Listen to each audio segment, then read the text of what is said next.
Hi, everybody. Happy Wednesday. Today is May 29th. Go ahead, grab what you need to get comfortable, and I'll see you back here in about 30 seconds.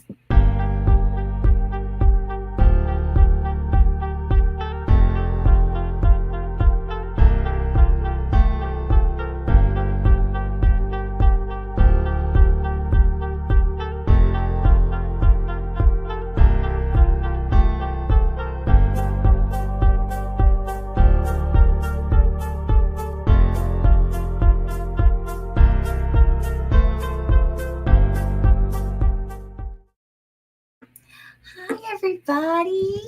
Happy Wednesday. Very excited to hang out tonight and chat with you all. For those of you who are just joining us, this is our weekly kind of wind down right in the middle of the week, where we talk about just a little random assortment of things. And I also give a few announcements from the Illinois Resource Center. So very glad that you are joining us today. And PowerCon is back this summer. We're really excited to be in 3 different locations. The Wheeling and the Palos Hills events are very, very close. Very, very close to having a wait list. We do try to cap it so that it does kind of remain an intimate event. It is our one-day free mini conference with the IRC Specialist team, and we're really, really excited for it. There are raffles, there are incredible sessions, and it's like fun vibes. So like everyone rolls in with their iced coffee and flip-flops, and we just like hang out and learn and laugh and do all the things. So we hope to see you there. If you have any questions about it, please drop your questions in the comments or reach out and let us know.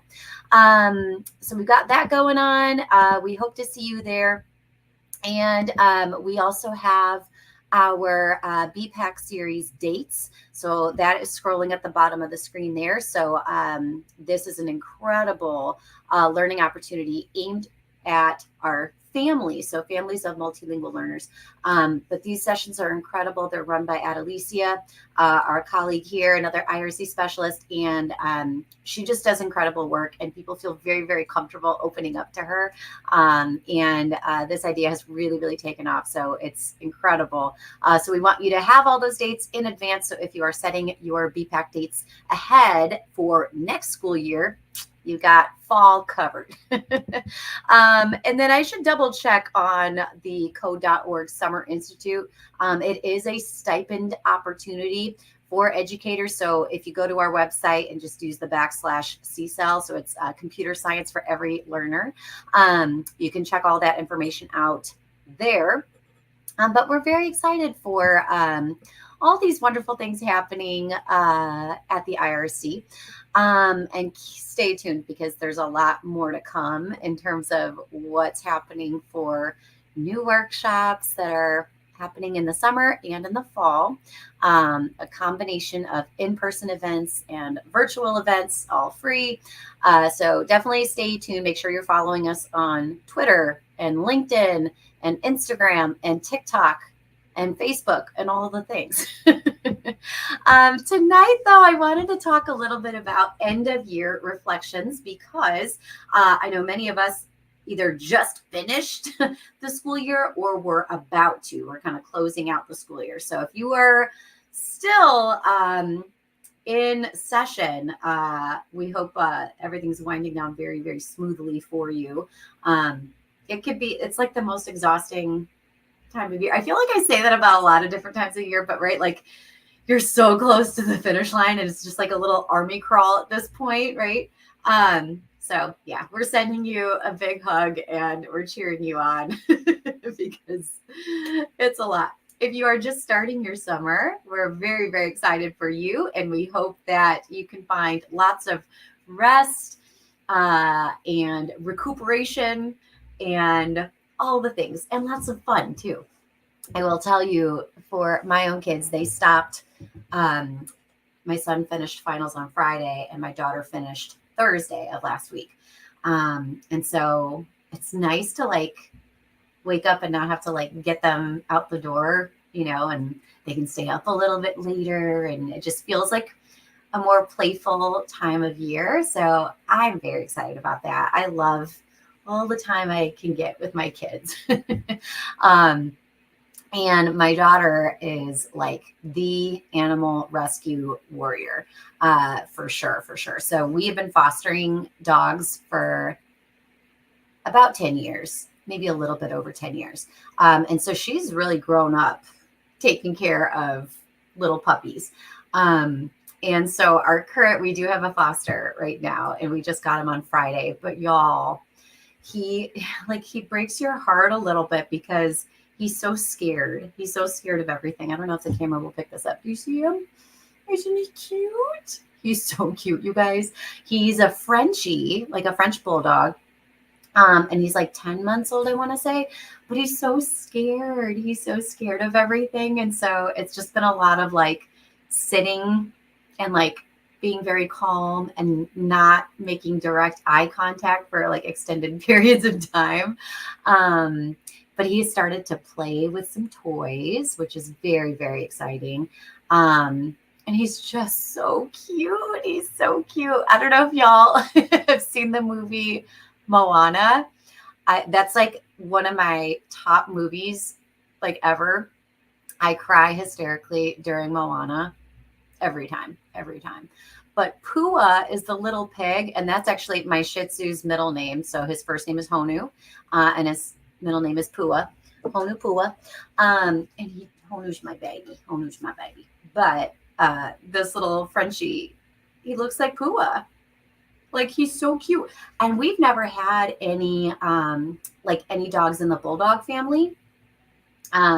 So this is our first. So we're very, very excited for that. But my husband is like, he looks like a combination between a hippo and a wombat. Do you see it? He's like a little hippo baby, but he's also a wombat. And honestly, right now, he kind of smells like a wombat too, because we can't get near him to like wipe him down and stuff. So he's a little stinky, but that's all right. We love our little stinky boy. He's very cute. He's so very cute. So we got that going on, which is wonderful. It's very rewarding to work with foster puppies and animals and stuff like that. So my daughter's like in heaven right now. So she's so excited to have a little doggy to take care of in addition to our dogs. But I will say too, because it's the start of summer, I was ahead of the game this year in terms of my kids' appointments, like the dentist and the doctor and like all of those appointments that we need to have for like school forms and all those things. So I was ahead of the game for that. And I was so excited. I was like, all right, got my appointments booked. That never happens. That never happens, you guys.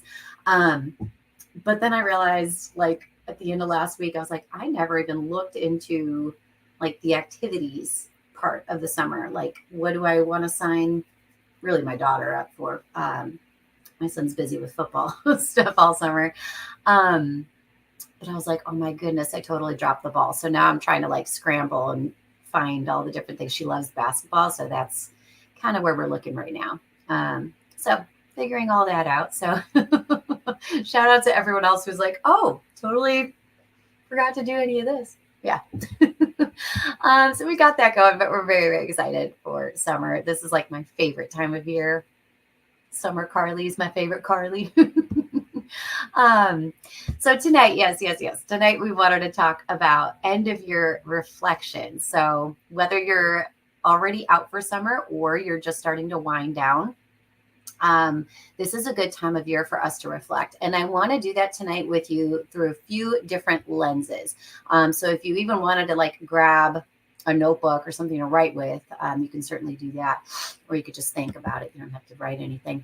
But the first lens I wanted us to consider is, of course, the student lens. And I think a lot of us tend to do that, right, during the final weeks of school. Like, you know, sometimes we even find like cutesy handouts like online and stuff. And I love them. I do. But like we asked students a question about like, you know, what was the best part of the year? Like, what was a memorable moment for you? When did you feel proud of yourself? When did you feel most successful? But I think one question that is missing sometimes is, when did you feel most supported? When did you feel most supported? And that's a question I think that can really give us a lot of information. So I would encourage you, like if you're still with students right now, or if you've set up something where you can still continue to communicate with your students during the summer, and I'm not saying to do that because we deserve rest and time away, and this is not contracted work time. So I encourage you to like not do that. But I know some of us have, and that's great too. But asking students about when they felt most supported, it really will do a few different things. Number one, it'll help students think about what happened in the year that gave them that feeling, right? Like, so number one, that's a good student reflection question for themselves, because they can start to consider like, oh yeah, when this happened, I did feel supported, or when this didn't happen, I wasn't supported, and here's what happened. So it helps them kind of just build their own like self-awareness of what it means to them to be supported. Okay. And then the second thing it does, of course, is it gives us information as educators, right? Like, what were the things that were provided either by me as the teacher, or by my co-teacher, or my like colleague, or from kids, like from their peers. What was it that made them feel most supported, right? Because every individual student will have kind of a different piece to share, right? They'll have their own perspective and their own lens, which is beautiful. But that helps us to kind of gather data from the student lens, the student perspective. Because I think a lot of us, like, we pour a lot of time and energy and effort into designing supports and creating supports and nurturing structures that are supportive. So we spend a lot of time engaged in that, like while we're planning, but while like through implementation, through instruction, through those things, those structures or supports, like how does the student internalize those supports? And I will also say, like, just because a student doesn't mention one of the things that you've done to provide support doesn't mean it wasn't like valuable or worthwhile or supportive, right? But having that specific question for students to reflect on, I think is really, really key. And I think it's missing from a lot of our student reflections. I'll also share, so Dr. Joe Sanfilippo, he wrote a great book about like branding your school. And I don't know where it is right now. It's somewhere on my shelf here. But you can Google him. He's a real cool guy. He's an incredible speaker. I've heard him speak a few times. And once he mentioned this idea of like a student exit interview. And I love this idea. Especially, he says, like when kids are moving from like one school to the next school, like when they're kind of leveling up and they're like heading off to intermediate school, or they're heading off to the middle school or junior high, or they're going to high school, like asking students about what their experiences were. I think that's super duper cool, but we don't have to wait for those big jumps, right? We can ask students that anytime. In fact, Joe Sanfilippo says like we should be asking our students that pretty regularly, right? So if we were to have an exit interview, like we can't change anything for that student who's leaving, who's exiting. So we should be asking that regularly. So I really liked that. And I think like when we have moments like this where we can kind of stop and reflect on the whole year, we can start to identify and like put it into our calendars. And y'all, I'm old school in a lot of ways. And one way is my planner. I still love a paper pencil planner. I live by my Google Calendar, so I have both. But if it's not in here, I don't do it. Like I just don't do it. And so you might be like at a moment right now where you're, grabbing your calendar for next year.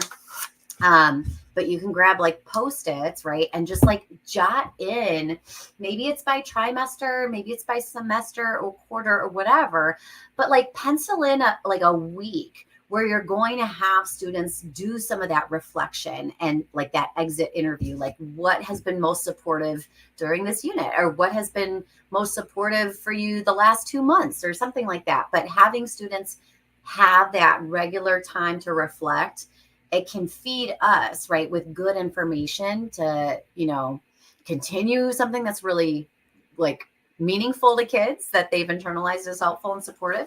And also like, maybe students didn't have a lot to say right now about things that have supported them. So maybe I need to like, number one, highlight like, this is what I am providing to you all as a support to you. So maybe we just need to like identify and call it out. And, or like we could say like, this is what I think might be helpful for you, but let me know how it goes. Let me know if you do find this supportive, or if you have a different idea of what could be supportive to you. So again, that's a good thing to kind of set aside for next year, right? That idea of an exit interview and asking that key question of like, when did you feel most supported? And I think sometimes when we ask kids that question, sometimes things surprise us, right? Sometimes they won't even mention anything academics, but they'll say like, I really, really connected with my homeroom teacher. And we once played this game and she did this and that really stuck out to me this year. And like, I'll hold on to that one for a while. Or we had this really fun basketball practice where we did this or that, right? So sometimes it's not academic at all, but it's still so, so valuable, because even if I'm not the coach or the homeroom teacher, if they had this experience that really meant a lot to them, that might be something that I talk to my colleague about, or that I try to like, maybe not duplicate the activity, but duplicate like elements of the experience, right? So that it can continue to foster some good feelings for that student. So the student reflection lens, right? That's of course number one. That's why we're all here. That's why we do this work. The second one is family reflections. And this one might be a little bit harder, only because of the time of year, because people have started to call it Maycember. Have you heard that? And I've been saying this, I wrote it in my book, like, don't plan any more events in May, like in our schools. And actually, that's another thing to look at for next year. Like, what May event can we move to a different month? Because everyone's fried and burnt out. Students are, we are, families are, it's a lot. So anyway, so getting feedback from families might be a little bit more difficult, but at this time of year, and especially if you've already left for summer, it might be difficult to get family reflections back. But this could also be like a quick like text message, or like, a lot of us use Seesaw or Remind, anything like that. So even if you just said like, hey, like what helped you this year as a family member? What do you wish I could have done, or the school could have done? Or if you could change one thing about our school, what would it be? Or if you could celebrate one thing about our school, what would it be? If you could tell a neighbor about one good experience you've had as a family member in this school, what would it be? And asking specific scenarios, I think, is a really good opportunity for reflection. I was recently within the last month talking to a group of educators, and they asked a family member, like a family that they serve, like, what was helpful for you this year? And she said, I can't think of anything. And again, it might not be because like nothing happened, but there was nothing that really stood out to her. And so that was, again, just information, right? What can we take from that? So I think having an opportunity, like even if you send out the email or the survey or the text message to like, 20 families and only one responds, that's okay. That's still good information for us, right? You might decide to do this as a team. You might decide to do this as a grade level, but having the opportunity for families to reflect on the year and also give the school or give you some type of feedback. I think that's a lens that often gets forgotten, especially this time of year, because so much is happening. But this might be a question, like if you already have an existing group, like a BPAC or a parent group, or even a PTA, that might be an opportunity to gather some reflection. And then the third one is educator reflections, right? Of like thinking about from your lens, from your perspective, like what was a lesson that really like I rocked this year. Like what really stood, what was fun for me to teach this year? Because I think again, like our jobs are just so immensely difficult, like immensely difficult. And it's a lot. And I think our brains, right? Like there's science behind this. Like our brains are wired to hold on to the negative because it's like a defense mechanism. It's there as like a survival. So that's very natural for us to remember the bad stuff and the difficult stuff and like the moments where a lesson flopped or someone said something or there was an exchange with students that made you feel a certain way, whatever it was, right? But if you could have those moments of like, what felt really good this year? What was a lesson that felt really good? Where was a moment where I saw a lot of student growth? What was a moment where I felt I really connected with a colleague? What was a moment where this family that I've been working with like had kind of like a breakthrough moment or like a connection moment with the school? Or what was it that something like somebody said something this year that kind of took your breath away? Having a dedicated time to ask yourself these questions is really, really important. And again, it's something that we kind of push to the side because we're so busy. Our to-do lists are so crazy. So maybe again, if you have something to write with, maybe you pick one of those questions and just kind of journal for just a moment, or don't write anything down, just think about it. Another thing, because we talked about this at the Student Lens, when did you feel most supported this year? When did you feel most supported? That's a question, again, that we don't always like have time to process.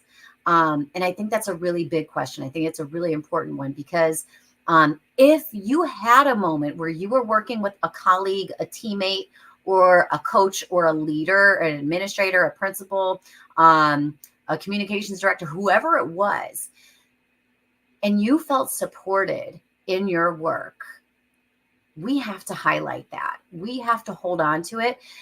But I would also challenge us, like we have to let that person know that it made an impact. It made us feel a certain way. It made us feel supported or not alone, or like we had a teammate or we had an ally or we had someone to go to in that moment. So I would challenge you to like send a text, an email, a voicemail, whatever it is, to that person. Because number one, like it gives you that moment of like, ah, that felt good. But it also gives that colleague or that person some feedback of like, this really did make an impact. And they need to hear those words too. That's really important. But it also just, it keeps us going. Sometimes it sustains us in the work when we have those moments. And then if you're sitting there and as you're hearing these reflective questions and you're saying, Carly, I don't think I had a moment. I don't think I had a moment where I felt supported by somebody. Number one, I'm sending you a giant hug because that's not okay. That's not fair to you. You deserve support in your work. Truly, you deserve that. You absolutely 100% without a doubt deserve that. But if you didn't have that moment, I want you to think about like, where can I get support next year or this summer? Like what systems or what structures, or like even what do I say when I find myself in those moments where I need support, and learn like how to advocate for yourself and how to seek support, because we're so good about teaching our kids that we're often terrible about doing it for ourselves. We're often very bad at self-advocacy skills, even when we teach that to kids. It's hard for a lot of us to ask for help. It has been horrible for me. That I think is the biggest challenge in my adulthood and in my career. I've gotten better. I have gotten way better. But I will tell you, there was a stretch of like probably 12 years where it was such a struggle to even admit that I needed help. And it could have been in a lot of different categories, not just teaching. And I wrote about it in one of my chapters in my book, about like reaching breaking points and such, and not asking for help and not feeling equipped enough truly to like have even the language or the confidence to ask for help, because I think that does take bravery. And we're really good at being brave for others, and we're not always good about being brave for ourselves. So if you had a moment, like as you're reflecting tonight, where you didn't feel supported at all, I want you to think about, like, what are 3 ways that I might ask somebody for support, and who are 3 people that I might ask for support in my system or in my circle.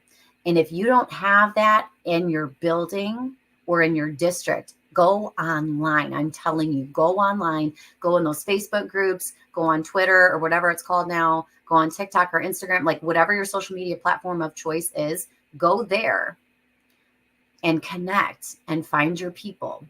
And if you can't find your people, let us be your people. Like the IRC team, this is our job. Our job is to support you in your work as you do this work, because it's so important and none of us deserve to do this alone.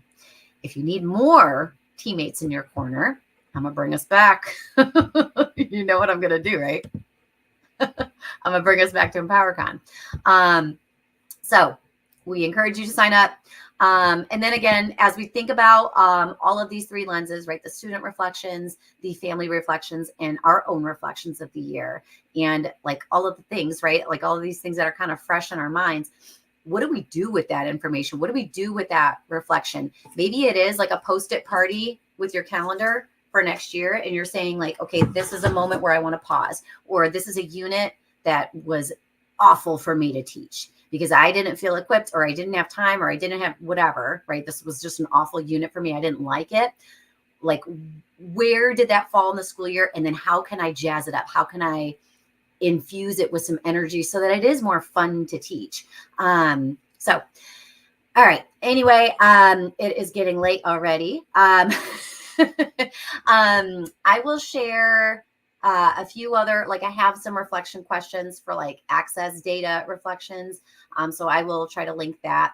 But we will be back next week. And I hope that, again, if you're already on summer, I hope you're enjoying it. If you're not on summer yet, it's coming. It's coming. But take care, everyone. I'll see you next week.